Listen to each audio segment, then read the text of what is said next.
Hello, hello, hello. Yara, it's good to see you here. How are you? I'm great. Great. How are you? I'm very excited because it's actually our first live together here in LifeBloom community. And this live is going to be very interesting. No matter when you see it, I'm sure it's going to be important for you. You're going to receive here a lot of great tools. We'll talk about it in a few seconds. Actually, the name of this live is Nothing I Do is Good Enough and why it's time to stop being a perfectionist. Okay. Very So if important you topic. feel, sorry, what did you say again? Very important topic. Very important topic. And if you feel that there is anyone that should hear this, so please don't forget to send them at the end of the live, listen to the live, and don't forget to share with them the link and obviously to subscribe to our channel because we're going to bring you a lot more things like that. So first of all, maybe we should introduce ourselves. Yeah. Yeah. What is LifeBloom? Who are we? So you want to go ahead and introduce LifeBloom? Yes, I'm gonna say that in a sec. Okay, so first of all, we are Yara and Rakefet. I'm Rakefet. This is my sister. We are two sisters and co-creators of LifeBloom. This is a community for real women living full lives and still choosing to grow. And we are here for self-growth that is honest, spiritual support that's grounded. And we wish to listen to the rhythm and feel human and joy over perfection. As women, we hold so many areas of life at once, and that's why we choose self-observation and continuous growth over peak performance. We have learned that, through life, and we don't have to do it all.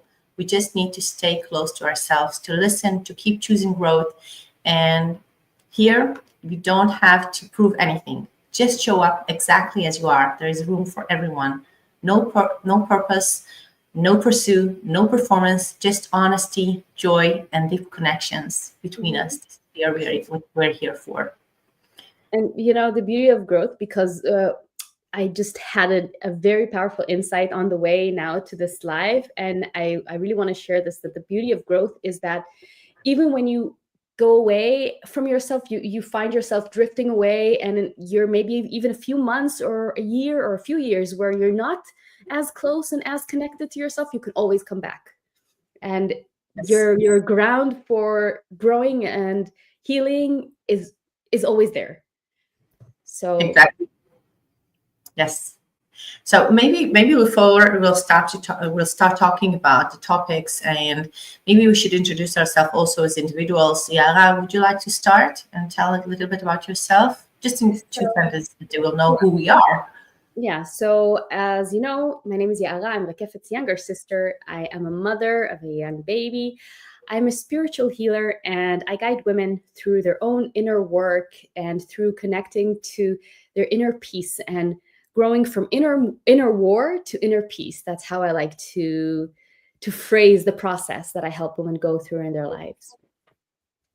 Okay, that's great, and I'll introduce myself as well. Yeah. I'm Rakefet Becca Moses, and I'm a mother of four beautiful kids. I'm a spiritual leader and the founder of Barakat community here in Israel. I developed the method thinking, be the change, connecting spirit with matter, and living according to the soul's will.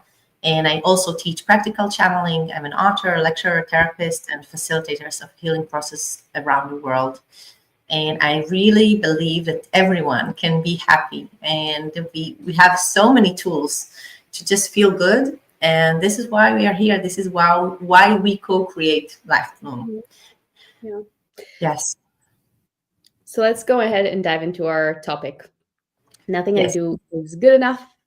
Why it's time to stop being so hard on yourself and choose not to be a perfectionist. And I want to, I said choose, because it is a choice, and I feel it's something that's important to touch on. Um, maybe we should start by talking about what is perfection, because different people have different perspective and they feel different about how it should be. Okay, so when you go through life in certain areas of your life, you look at something like a motherhood or at work and you say, this is how you think it should be. And someone else in the same spot as you might look at it completely different. And I think to begin with, we need to remember that what I think is perfect, someone else might think it's not, and vice versa. Yeah. And so even if I'm trying to show someone that I'm perfect and everything that I do is great because I want them to appreciate me, it doesn't mean that they will. It doesn't mean that they're going to think what I just did is perfect. It's interesting because when you're saying this, what I'm hearing is that there are two different types of perfectionism. There is perfectionism that is, how do other people perceive me? I want them to think that my life is perfect. And there's perfectionism that I apply to myself. I need to hold to a certain standard. And if things are not the way I feel they should be, between myself, my house is not clean enough, my kids are not whatever, I am not enough. How do I feel about myself? So that's one part of it. And how do other people perceive me? So there are two different types. Yes. And I think that the first thing that we need to pay attention to is, what is the perfection that I'm looking at? I mean, am I trying to be on my own, what I think should be perfect, or is it because I care so much about what other people think about me? Because we need to separate it. I mean, if it's because I want someone else to think about me, something good, that I'm a good mother, that I'm a good wife, no matter what it is, then first of all, we need to be sure that we're not doing, something for others, because the only thing that's important is how we feel about it. Because what other thinks about us, as we said before, it changed. It changed from what they know about their life, about what they have seen in their houses, what they were told that it should be like. And when we are trying to fit to what other people think, well, this is just a recipe for a mess and for failure, and to feel disappointed from ourselves, because we don't really know what others need in order to feel that something is perfect. And actually, we shouldn't even care. let's say it out loud. I mean, I want my husband to think that I'm a great wife, but what I think is a great wife is definitely what not he thinks. And I can tell you that because we had a conversation about it actually when we got married. I found out what I think is I should do as a wife, and then what will make him think that I'm a good wife is completely different from what he thinks that I should do. And I was so surprised. I said, wow, you have such low standards. That's great. Yeah. Yeah. It's funny because we're sisters, there are some things that we're different on many things, but some things we have the same that same house. Yes. And I also had that thing of being a good wife. And when I just moved in with my now husband, when we just moved in together, I remember every Friday I would clean the house and I would cook and I would make like these amazing things. And at the end, I was so tired, and I came to him and I said, aren't I a great woman? And he's like, what? What do you want? What is that weird question? I mean, yeah, you're a great person. I love you. But why? I mean, what does it have to do with you cleaning and it's cooking. So in cooking? Yeah, right. Of course. Making a lot. I was baking bread. Bread every Friday. Yeah. It's crazy that we, understanding that the way they perceive what we feel as perfect is completely different. But then there's also, I would like to turn the mirror back to me and say, oh, okay, wait, I need him to validate me. I need him to tell me, yes, you're amazing. You're a great wife. You're an amazing woman. You're fulfilling all of my wishes. Why do I need him to tell me that? Why? What is inside me is craving that validation. And what would happen if I don't get it? Because if we don't get it, I mean, what happens if you're doing something that you really need someone to tell you, wow, you did amazing. And then they're like, oh, it's okay. I felt disappointed, first of all, and I was very angry because it happened to me. I was very angry. I mean, I put all this effort and this is what I get. Just, okay, yeah, that's nice. And I'm like, what? I really put a lot of hours. I spent so much energy, my hours, my thoughts. Okay, because when we are doing something, we think about it many days before, and we organize things, and we're worried about it, and we really want to make sure it's going to be amazing. And then I got to the point that I finished it. I was proud of myself, and I showed it, and I was like, yeah, that's nice. This is the action that I received. And I was so angry because I felt that I waste my time. Yeah. Yeah. For me, I feel also hurt, because I feel unseen in that moment. It feels like you don't see all the effort that I put in. You don't see all the me that I'm trying to show you. Can't you see me? Can't you see me? That's the feeling that I have in that moment. I think we will also maybe go a little bit deeper into that in a few minutes. But it's really important in these moments when we find that we did something for someone else, to turn the mirror back to us and say, okay, what is going on inside me right now when I don't receive that response that I wanted to receive, and be aware of that emotional state that is happening and the physical emotions that are coming on inside us. And I think also, if we're going back inside, let's look at what is perfection for us, and why do we need to be there? Why do we need to be perfect? Why do we need to struggle sometimes and work so hard sometimes, and to check ourselves again and again, and to do for others sometimes over our boundaries, just to help others because we think it's what we should do. And even if the other person doesn't care about it, it's still something that we feel for ourselves. I mean, even when I found out my husband don't care about the bread that I break every Friday, it still took me a few more months to stop doing that, because I had something in me that says, no, but this is how a good wife behaves. And this is how a good mother behaves.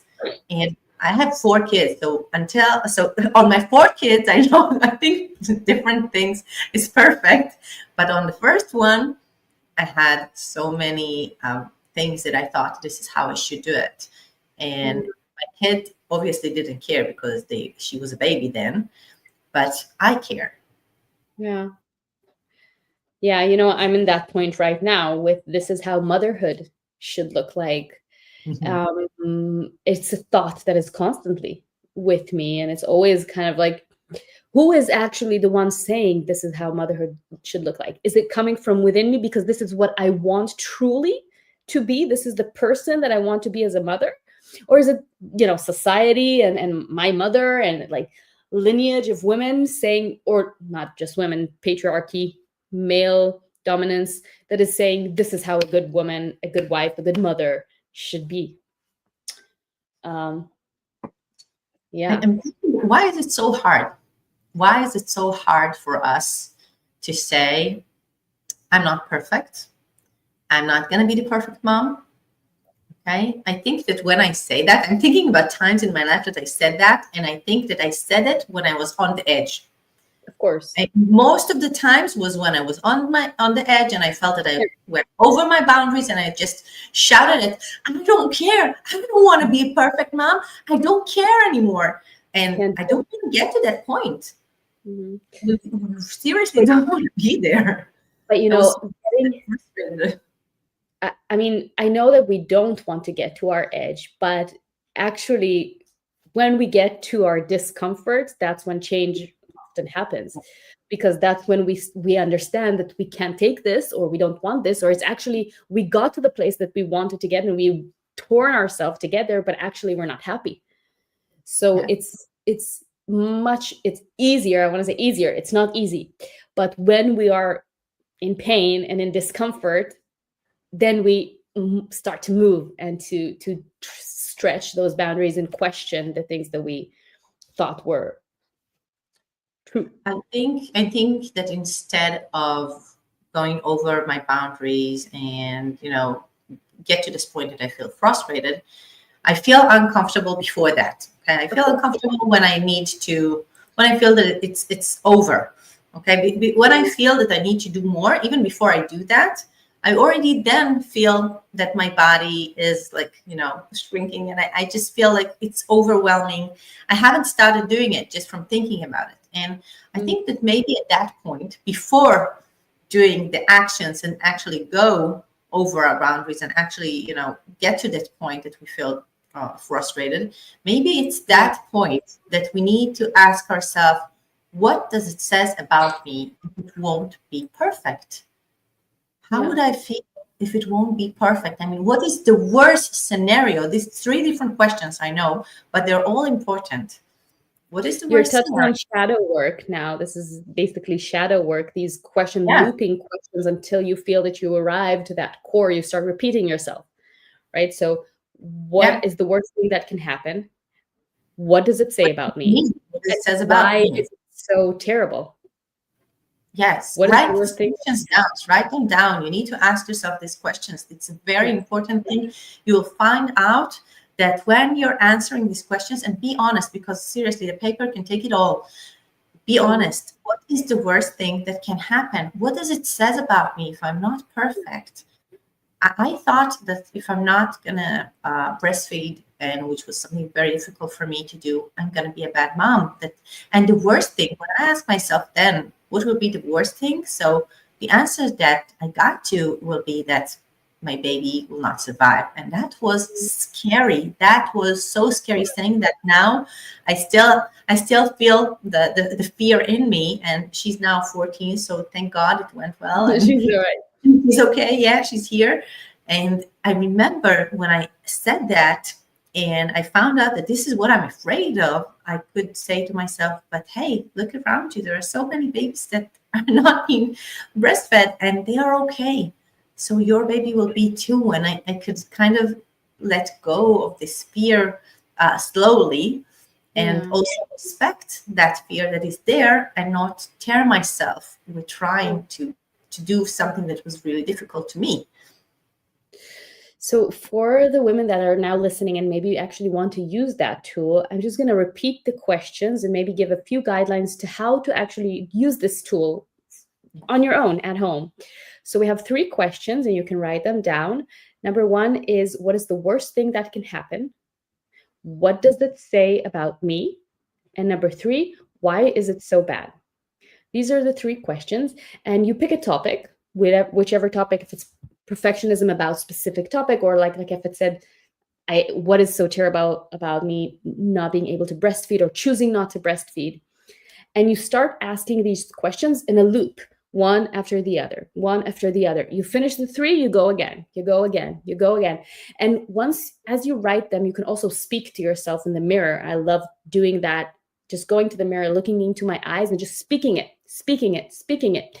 And at some point, you kind of feel like, oof, like something in my body is, It's here it is. Yeah. And when you feel that, you know that you've hit a core belief.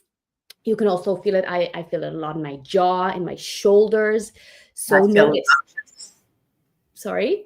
I feel nauseous when it comes. Nauseous. Yeah. So notice how your body responds to it. Notice where it comes up in your body. And you can also just take a little mental note of that feeling, because you might be experiencing that kind of physical sensation in other areas of your life. And then you can know, oh, this is my body trying to tell me that I'm having a deep core belief here, that I'm crossing a boundary, or I'm doing something that I'm really struggling with. So it's like creating a little map of your body, of how your body speaks to you. And I love using that Me too. It's a for great with tool. myself and with women that I work with. Listening to the body and learning to understand the signs of the body makes it much easier to identify the language of the body as you go on with your day to day. Yeah, it's an amazing tool. I love that tool. I use it a lot. And I have to say that if we're talking also about the emotional and physical experience, I think we should also look at what kind of emotion is there when we think this is how it should be. Okay, this is how it should be. What is our bodies trying to tell us? If this is the way it should be, when we say that, when I am a good mother by this standards, how do I feel? How do I feel in my body? How do emotions do I feel, and what thoughts do I have also about that.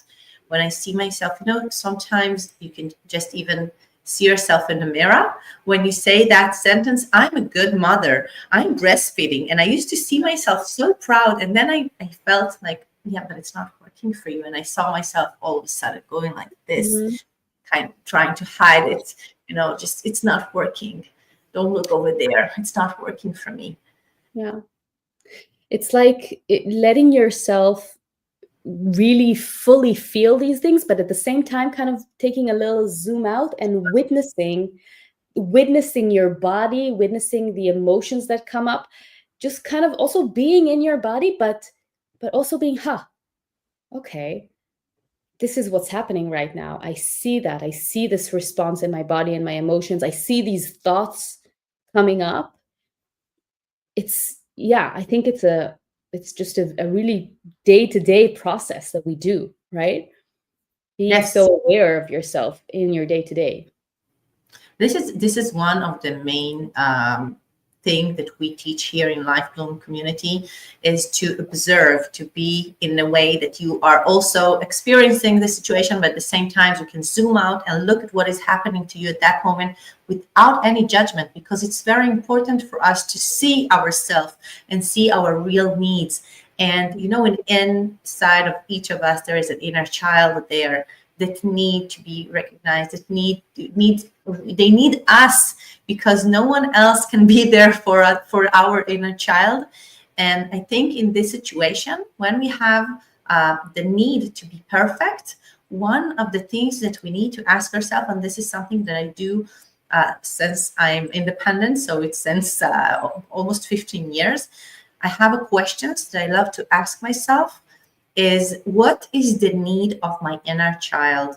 What is the need of my inner child at this moment that I need to feel perfect? And it's actually go along with the shadows, that the word shadows that you just talked about. It's like the next level, the next step. Yeah, the deepening of it. Yeah. Yeah. I absolutely love the inner child. For me, it's kind of like my specialty, because it doesn't matter about what topic we work, we will definitely touch the inner child. We will definitely go into a meditation of speaking to the inner child, getting to know her. And for me, it's, again, like the observation, it's a daily thing. So being in contact with my inner child is a daily thing, that it has to happen. It just always does. And it might sound a bit weird if you haven't experienced this, but for me personally, I kind of have this voice inside me that I know and I recognize that inner sensation. I call it flavors. Okay, we have a flavor of a certain sensation that comes up in the body, and that's the flavor of my inner child. So when I hear this kind of thought in me and it has this specific flavor, I know it's my inner child.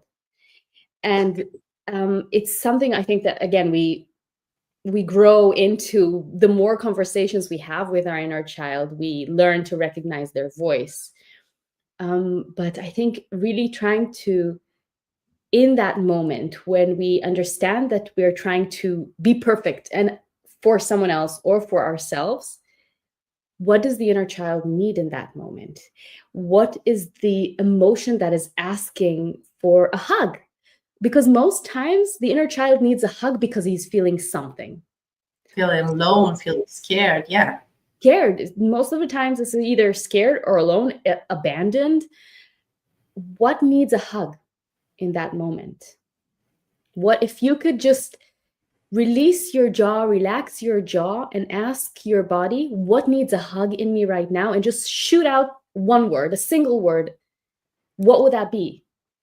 And that is the emotion that your inner child is trying to answer in that moment. I don't know if you know. I don't know if I showed you that. Yara lived in Berlin. I live in Israel, so I still live in Berlin. She's still in Berlin. Yeah. So I don't know if you saw my office lately, but I have a picture of me. Okay, I have this picture. You have one too, really? So I have a picture of myself. Oh, I remember that. Gonna censor it in the shower. So this is me about, I think, 5 years old, before you were born even. even less. And I have this picture here with me next to my computer. And I actually have 3 questions in the other side that it says, there's a model in Israel that it says the word I am, okay, the way you translate the word I am in Hebrew, it's ani. So the letter A for ani, it means that I want to be loved. Everyone wants to be loved. There are 3 needs for every person. So the first one is to be loved. The second one is to be needed. And the third one is to be able. Okay, so I have that written here in the back. And every time that I look at my inner child, I ask her, are you loved? Are you feeling needed? And are you feeling able? And if one of these questions, if one of the answers is no, then I know that something is missing. And then I can start asking, what do you need? And also when I feel the need like to go over and then to do more than because there is something missing, because I'm trying to be perfect, I stop and I ask her, why do you need to feel perfect now? What is missing? What do you need? And sometimes, yes, I talk to myself in the mirror, but sometimes I just talk to her. And it really helps me because it's like talking to one of my children to look at that picture. And I have more compassion when I do that, when I speak to that picture, than sometimes than looking just in the mirror and seeing like, why are you crying now? No, the judgment. Yeah. Yeah, I loved working with my picture. I actually it changed in the shower. The picture changed throughout time. I have several pictures of myself in different ages. This is around 2, and the picture changed for me throughout time. But I feel it's such a I'm just looking at myself and I'm tearing up because there is just so much beauty and joy and also just simpleness in that moment as a little child, right? And we complicate so many things as an adult that just looking at ourselves and remembering that simplicity, it's just powerful. Yes. And I think one of the things I said before about the results that we want to get to, and it's very important to ask this question. And when we feel that we need to be perfect, many times it's because there is an emotion or a belief there. But even if we will do the things that we think that will bring us to perfection, it might not get us the results that we want. And sometimes we just need to stop. I saw that because I'm independent for almost 15 years, more than 15 years actually. I saw that many times in my business that I wanted something to be perfect, like I'll have a perfect logo, and until I'll get the perfect logo, I'll spend money on it and I spend my time on it. But then this is not the main thing. I didn't go to be independent for a perfect logo. I'm here to do something completely different. So when will I stop doing that thing that I really want to do? And why is this thing holding me back? And then I ask myself, what is actually the result that you want? What are you trying to get to? And is this thing that you're so holding now that you need to be perfect, is it really getting you there to that point? And many times in these years that I've been independent, I asked these questions and I said, you know what? No, I don't care about how does it look, because it's not taking me to the point that I want to get to. And I just let go of a lot of things. And I can't tell you how much of relief I felt, so relief, because I was so worried about it. And then I found out that people don't really care sometimes, even from my beautiful logo, although I worked a lot on it. And then I felt relief. And it's something that we need to practice, like this question. This is something that I really appreciate about you, because you really do know to choose what you invest your energy in and let go when something is not working in your favor with that. You know that this is something that I struggle with a lot. We had a conversation about this this morning. So you know that it's something that I'm struggling with, and I'm working on it. But also, I think it's worth mentioning that it's for some people, the release happens more easily. For some people, you need to practice more. Maybe you can tell me what for you, like what helped you click, because I feel like sometimes there is this, oh my God, you know what? Like you said, we get to the edge where we say, no, I'm not going to do that. That's not going to get me to the result that I want. And I feel like for me, it's easier to kind of stretch it. You told me a few months ago, you told me about a different topic. Don't get used to things that are annoying. You told me this about my son's baby stroller, but you said, don't get used to things that are annoying for you. And I think it's easy for me, I'm saying it on the negative side, to allow myself to stay in that space of things that I'm still frustrated with. So what helps you decide and make that choice? Because like I said in the beginning, it is a choice. It is. It is a choice to stay in that space. It's a habit also, but a habit that's not helping us. What helps you shift that decision? Well, when you're asking this question, I actually kind of remembered something that I used to do when I was a bachelor. It's funny. I don't know why all of a sudden I remember that, so I'll tell you. But then there's also like more to it.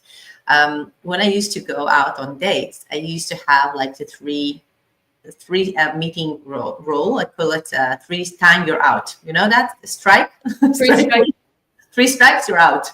And I started on bowling, and I decided that I'm going to take it to dating. And I used to go out with each guy 3 dates. If on the third date it didn't work, even if on the first date I saw that it's not the right one for me, I gave it another, two more dates. And on the third date, I used to decide, is there might be a future to that or not? And this is how I came to each meeting. I used to say to myself, you're coming as open as possible. You open your ears, you open your heart, you open up your eyes, and you're here. You're all in. These 3 meetings, you're all in. You're thinking positive, and you're doing your best, and you're checking, but you're here with an open heart. Even if on the first date you saw that is not the right person for you, you're here because there might be an opportunity there that you can miss. And then on the third date, I can tell myself, I did my 100%. It didn't work.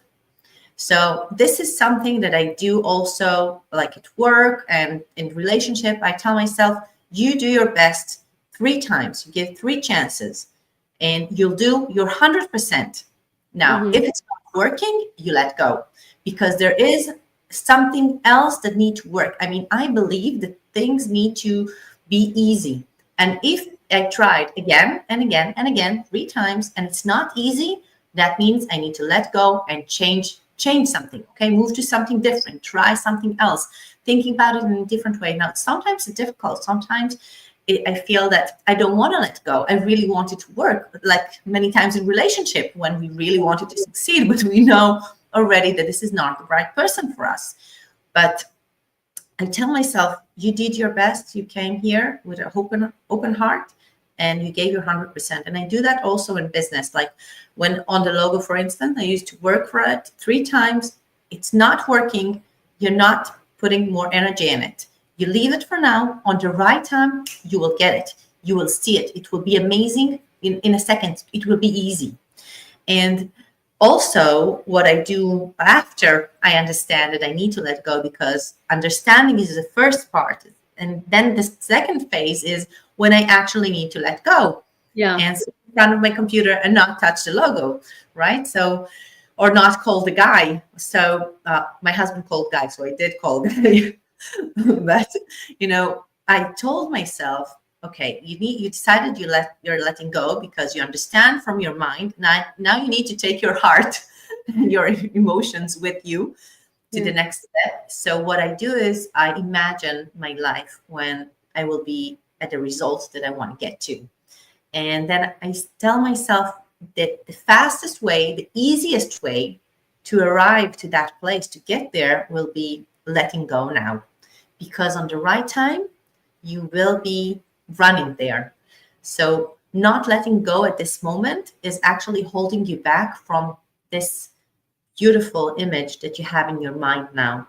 So what I do, I use my imagination to see the vision of where I want to get to. And that helps me to let go, because then I can tell myself, you already know this guy's not for you. He's not the one on your vision there. Or you already know that you need to, in order to get there, you have to let go now. On the right time, everything will come to its place and like a puzzle, and you will see that it will be fast and nice and easy. If it's not easy, then you're not in the right place at the moment. It's really, really interesting. And thank you for sharing that, because I think it's a super powerful tool, which I would love to practice. But it also reminds me of, I told you that on the way here, I had an insight about something, and now it's kind of connecting to that, because when you said, I know that it needs to be easy, what came up in me that is that I trust the universe that it's guiding me, and if it's not the right time right now, or it's not the right person, then this is his way of showing me. And I trust myself that when it's the right time, I will recognize that it's the right time. I will take the step when it's the right time, because I am connected and I am guided, and I have the clarity and the tools to do that. And so this is about trusting the universe, trusting yourself, and following up on that. And if I want to share from my perspective that, so I've been on maternity leave now, and my baby's 1. And through this year where I've had a lot of struggle with the physical and emotional coming up from the pregnancy and the birth, I feel like that connection and that trusting point with the universe and myself and my body and my emotions is something that was hurt, is something that was a bit disconnected. And that's why I said in the beginning, when we just started, that the beauty of growth is that even when you're gone for a few months, for a year, you can always come back. Yeah. And maybe there's a little bit of mending. You need to fix some things. You need to work on some things, because maybe something got hurt, and now you need to reignite this power and this trust, and remember that actually the universe is on my side. And actually, I do know how to listen. And actually, I am very connected. And I do know how to do the things when I hear them, and when I notice the signs from the universe that now is the time, I do know how to act on that. And kind of allow myself to clean the fear, the mess, the unclarity, all this kind of things that have accumulated throughout this time of being far away from myself, to ground back in the trust in the universe and in myself. And I feel that when we don't have that trust, we feel like we need to control much more. And it's much more difficult to let go and to say, this is not the right time now, when I don't have this trust, because then you're based in fear, and you're saying, but what if I let go and I'm missing on something? I'm missing out on this opportunity. Instead of saying the opposite, no, I'm letting go because I know that this is the right thing in my path to fulfill my vision. You're actually saying, but what if I'm missing out on my vision by letting go? Yeah. And the saying, all the roads lead to Rome. So I think it's actually like, it's the same. Like you say, I'm letting go because I understand this isn't the road. I don't want to take this road. There's a better road for me. I trust the universe that there is a happier road, a road that is easier for me, a road that I will be able to stop and smell the flowers on the way and enjoy the view, and not the road of struggling. I understand that. I trust the universe that there are a lot of ways for me to get to the point to where I want to get to. And I had an insight when you were talking. All of a sudden, I thought about, how when you're in love, you think that the person that is with you is so beautiful and so handsome and just amazing and perfect well guy or girl for you. And then if something is wrong, or if all of a sudden, the couple is getting divorced, so you see all the bad things, and you can say, I thought he was handsome. Yeah. I mean, what Perspective was I thinking? Yeah, all of a sudden we see something completely different in our eyes. And I know that for me, sometimes when I walk into the house and there is a mess, but I feel good, I don't see the mess. I don't care about it. My house looks perfect to me. Everything looks good. And then in another day when I'm a mess inside, or that I didn't sleep well, or someone, I don't know, I'm just tired, I see every little thing, like where's the shoes not the right place, and there's a spoon, like everything bothers me. yeah. So even the feeling of perfect is something that changes during the day, the way we feel during the lifetimes, like things that are now important to me as a mother are different from things that I used to feel that are important to me when I was just for one child or two or three.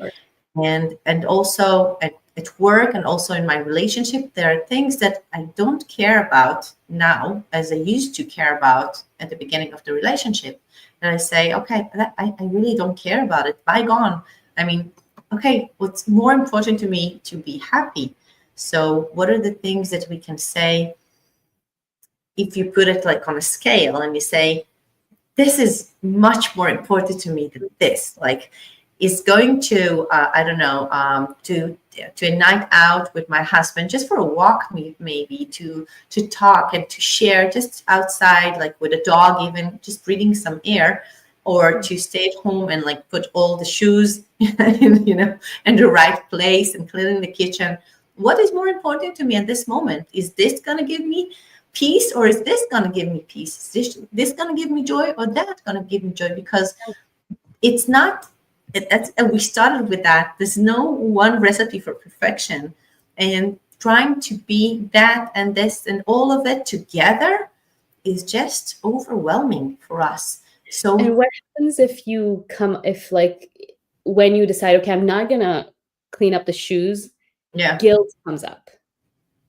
What I, happens if you don't practice it, yes, definitely. But I can tell you, for okay, I'm gonna start with that. So every day is different. Okay, so today I might choose to go for a walk with my husband, and tomorrow I might choose to clean the dishes and to put the shoes away. So we are different every day. So we need to listen. We need to listen what is more important to us today, what is going to feel better for us today to do. But we have to make sure that we are listening and not trying to be the same every day, because we are not. And if every day I will just take care of the dishes, the kitchen, my kids, and will not stop and say, I don't care about the dishes. Someone else will do it, or I will do it tomorrow or the next day. But today I just want to have some times with myself, sometimes with my friends, sometimes with my husband, with my kids, and just to let myself feel at ease and say, I'm proud.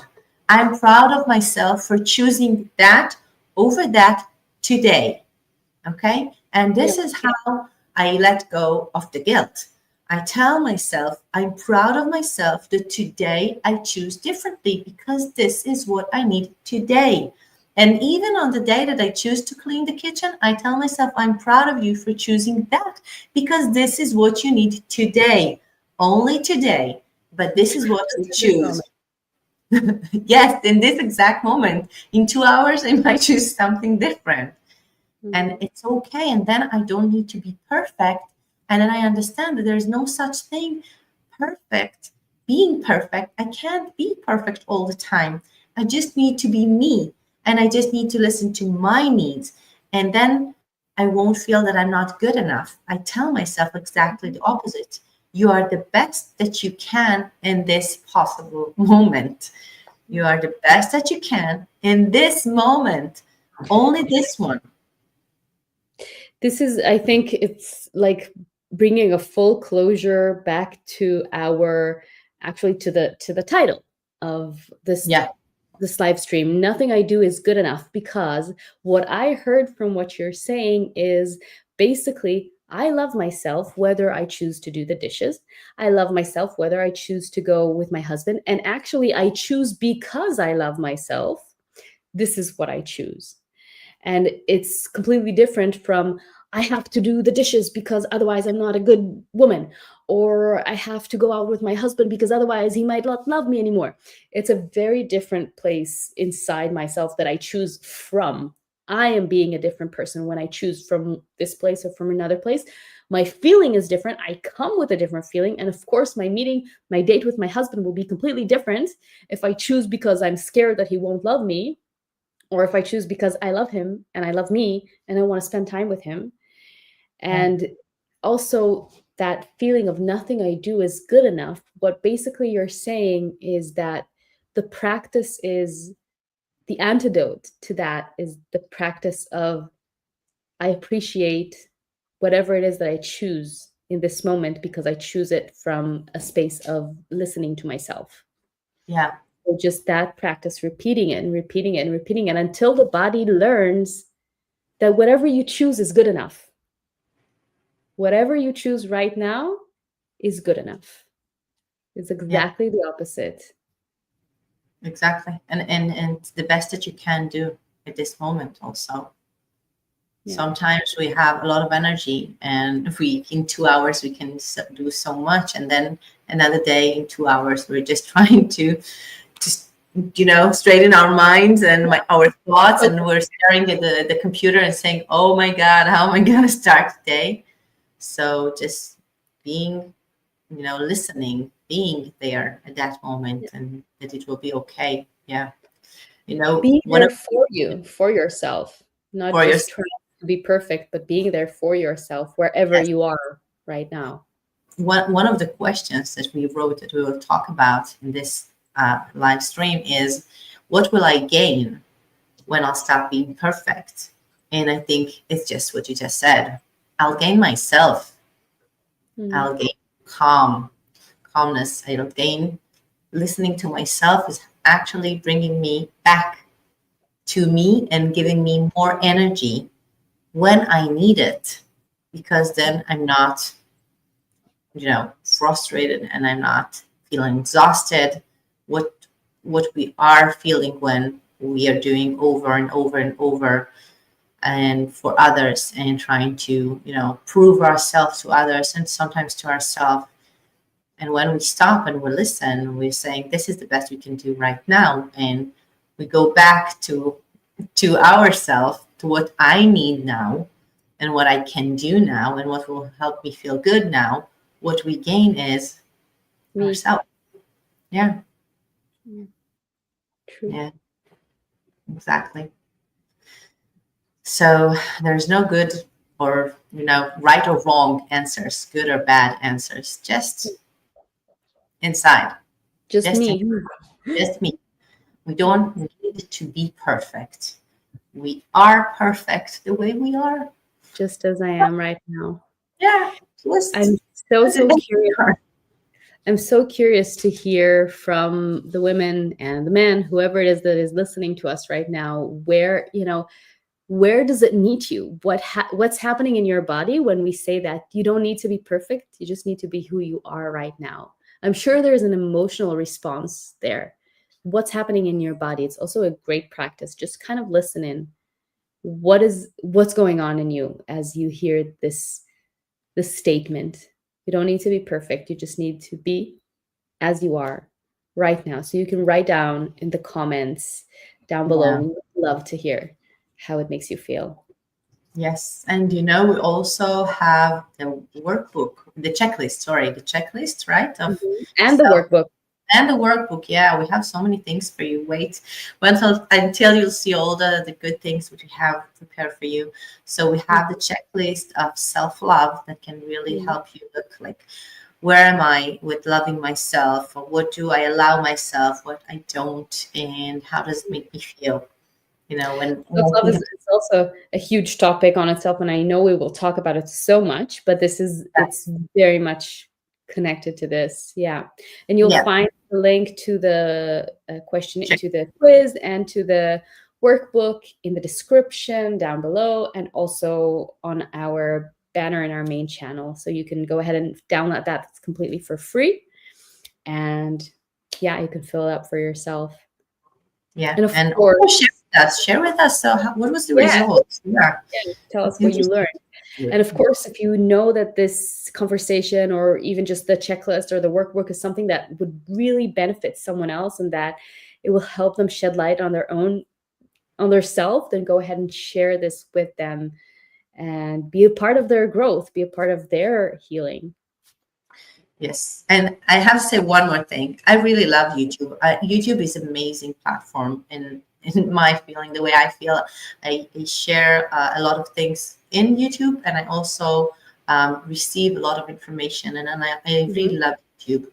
And one of the things that I do, that every time that I listen to a video, I write down to myself one thing that I'm taking from this video, and I'm going to try to practice it in my life. And this is what I'm asking you to write down one thing. Okay, if there's more, you can write down, but one is enough that you're taking, and you're going to try and do your best to put it in your life and to practice it in your day-to-day life. So share with us. You know what I'm taking? Yes. Taking the practice of the I forgot how you said it. Letting go. Yes, the letting go, right? And envisioning the path of where I want to be, and telling myself, understanding, internalizing that if I want to get there, letting go is the best thing for me right now. Yes, yes. So thank you. And Right. What are you taking? What am I thinking? I love the inner child work. I think I'm going to practice the inner child work about something that I need to let go of. And I know that from the past 2 weeks, I'm thinking about it. And I'm trying to avoid doing the inner child work, because I know that when I'll do it, I'm working in circles, I know. I know that when I'll do it, I'll have to let go of it. And at the moment, I'm trying not to, although I already know that it's the best to do. But it's 2 weeks now, even less. 10 days, and I decided that I'm going to do it tomorrow. I wrote it down for myself. So I'll share with you, Yara, too, what are my thoughts and my understanding, my insights from the shadow and the inner work with the inner work or the inner child. Great. Okay. Yes. I had a great time. Yeah, me too. Yes. So we have to say that we're going to do live streaming every Tuesday, every week, every Tuesday, whatever the time is for you. I don't know, because I don't know where you are watching, but this is the time. And feel free to come and to share and to ask questions. This is why we are here for real life, real women. We want to feel life. If there are topics that you might be interested in hearing about, or you have questions that you want us to talk about, write down in the comments. Let us know that you want us to talk about that. Yes, that's a good idea. Yeah. And subscribe for our channel, of course. Of course. And also our Instagram channel too. Yes. Okay. Yes. Sending loves, sending kisses. And I love you. I love you, sis. You too. Have a beautiful day. Well, we'll see you soon. Bye. Bye-bye.